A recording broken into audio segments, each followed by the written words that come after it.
Thank you. I want to discuss with you this afternoon why you're going to fail to have a great career. I'm an economist. I do dismal. End of the day, it's ready for dismal remarks. I only want to talk to those of you who want a great career. I know some of you have already decided you want a good career. You're going to fail too, because, goodness, you're all cheery about failing. Canadian group, undoubtedly.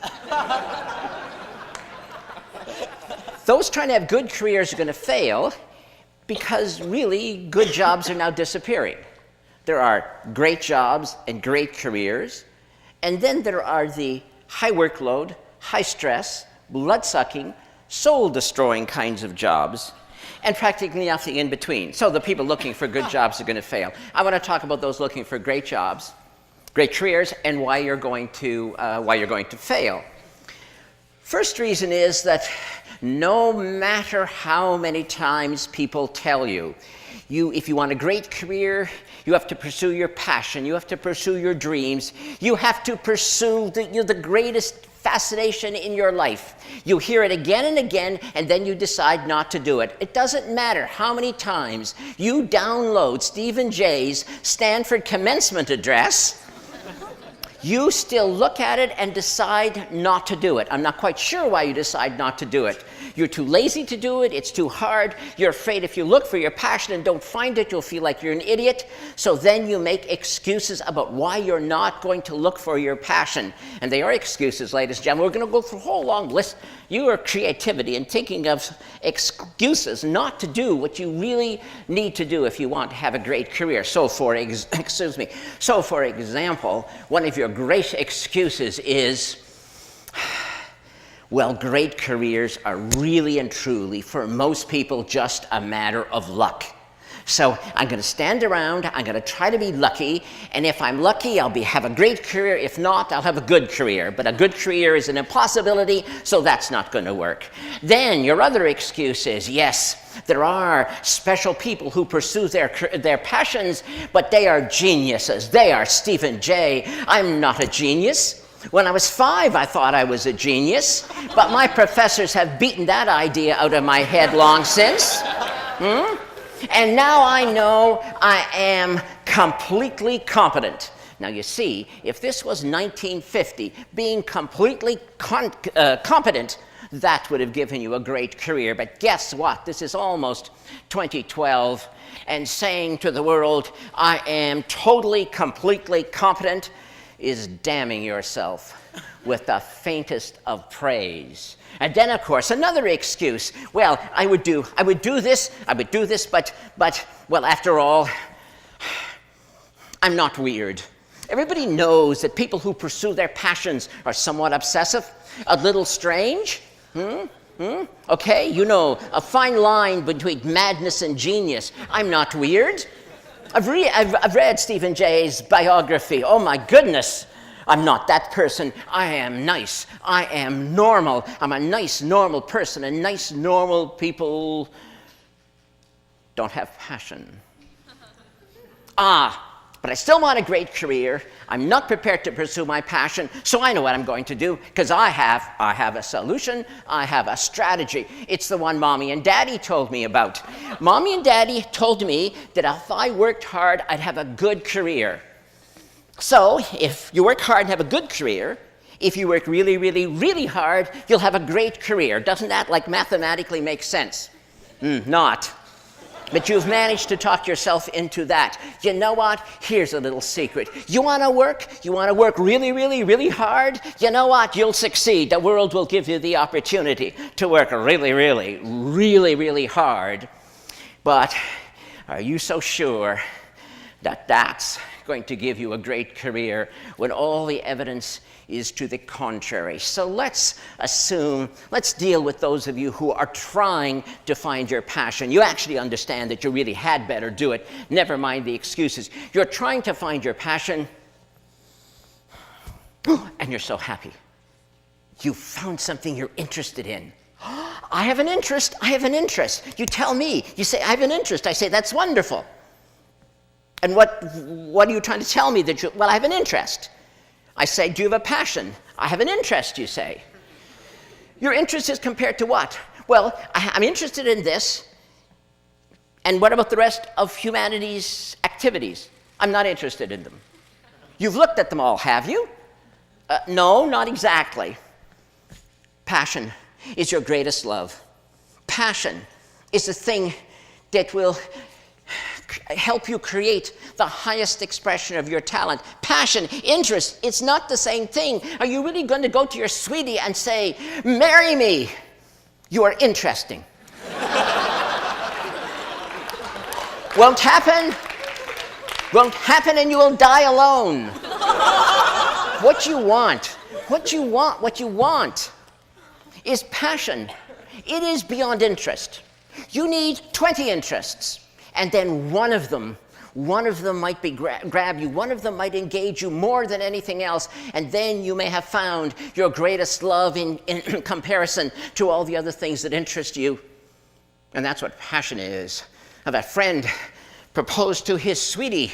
He was an economically rational person. He said to his sweetie, let us marry. Let us merge our interests. Yes, he did. I love you truly, he said. I love you deeply. I love you more than any other woman I've ever encountered. I love you more than Mary, Jane, Susie, Penelope, Ingrid, Gertrude, Gretel. I was on a German exchange program then. I love you more than All right. She left the room halfway through his enumeration of his love for her. After he got over his surprise at being, turned down, he concluded he'd had a narrow escape from marrying an irrational person. Although he did make a note to himself that the next time he proposed, it was perhaps not necessary to enumerate all of the women he had auditioned for the part. But the point stands. You must look for alternatives so that you find your destiny. Or are you afraid of the word destiny? Does the word destiny scare you? That's what we're talking about. And if you don't find the highest expression of your talent, if you settle for interesting, what the hell ever that means, do you know what will happen at the end of your long life? Your friends and family will be gathered in the cemetery, and there, beside your grave site, will be a tombstone, and inscribed on that tombstone it will say, "Here lies a distinguished engineer who invented Velcro." But what that tombstone should have said in an alternative lifetime, what it should have said if it was your highest expression of talent, was, "Here lies the last Nobel laureate in physics, who formulated the grand unified field theory and demonstrated the practicality of warp drive." Velcro indeed. One was a great career. One was a missed opportunity. But then there are some of you, in spite of all these excuses, you will find your passion, and you'll still fail. You're going to fail because you're not going to do it, because you have invented a new excuse.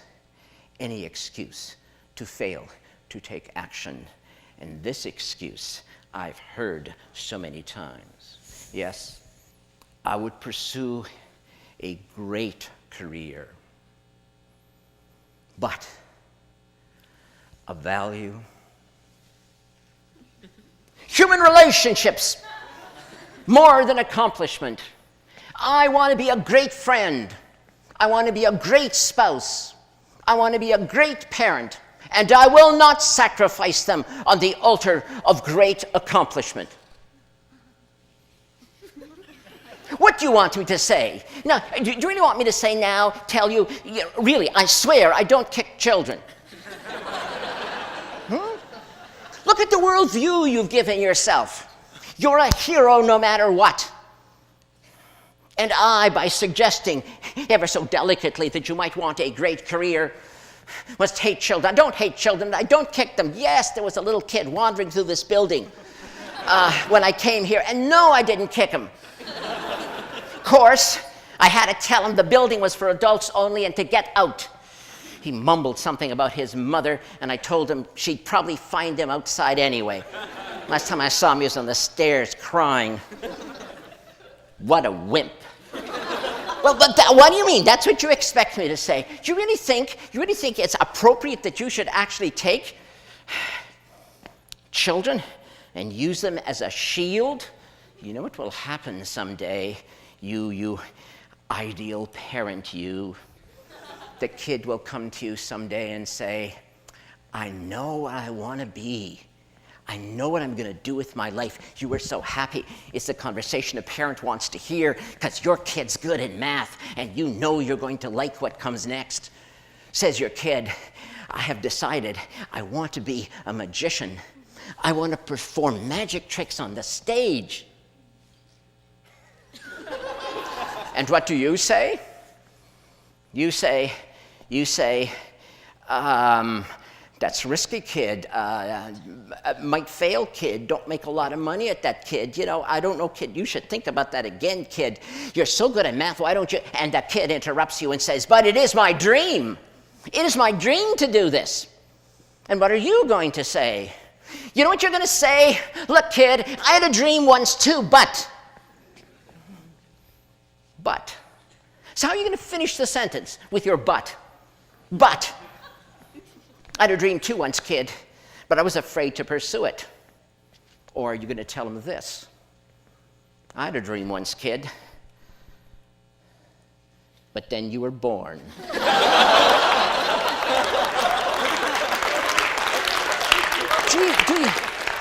Do you really want to use your family? Do you really ever want to look at your spouse and your kid and see your jailers? There was something you could have said to your kid when he or she said, I have a dream. You could have said, looked the kid in the face and said, go for it, kid. Just like I did. But you won't be able to say that because you didn't. So you can't.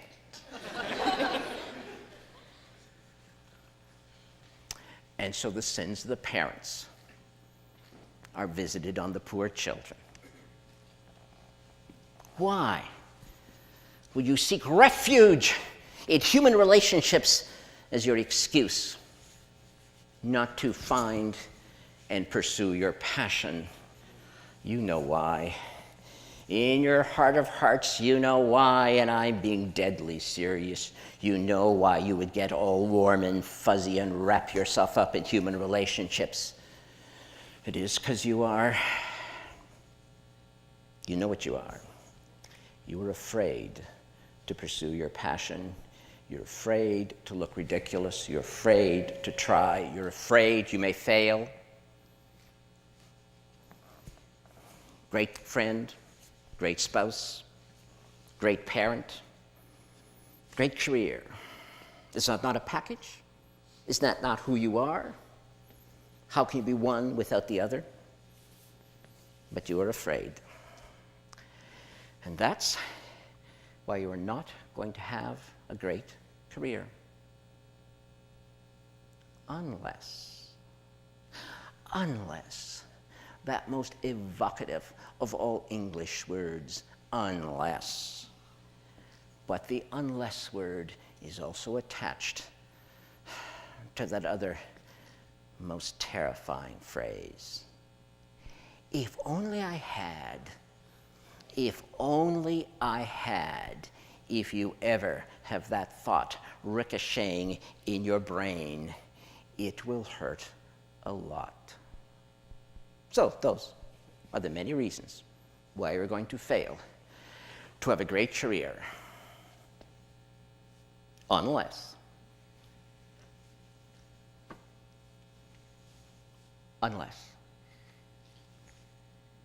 Thank you.